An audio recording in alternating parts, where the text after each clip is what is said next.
Là, pour le coup, la vraie graine ou même le truc qui a commencé à germer, c'est un coup, je fais un rendez-vous avec un client au tampon, un entrepreneur, et quand tu es courtier, tu fais un peu un premier rendez-vous, une découverte de sa situation civile, son état civil, ses revenus, ses charges, ses patrimoines. Et là, je dis, vous avez des bails immobiliers? Il me dit, ouais, là, on est dans le garage, je suis propriétaire du garage, etc.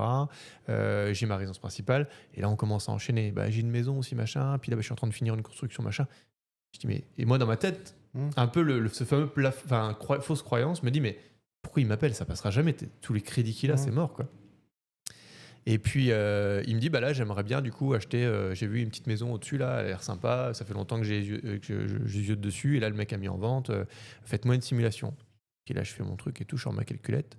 Puis je me dis, putain, ça passe. Ouais. Avec justement le fameux différentiel. Parce qu'en fait, à chaque fois, il avait des projets qui n'étaient pas dégueux. Alors, c'était pas l'autofinancement, il n'était pas en mode cash flow, etc. C'était vraiment un investisseur classique, quoi, sans formation. Voilà, il plaçait ses billes. Sauf que les loyers étaient plutôt intéressants, parce qu'il avait compris, lui, l'intérêt du meublé. Mais par contre, pas d'amortissement, donc il y avait de la fiscalité derrière, etc. Et du coup, je me dis, merde, ça passe, quoi.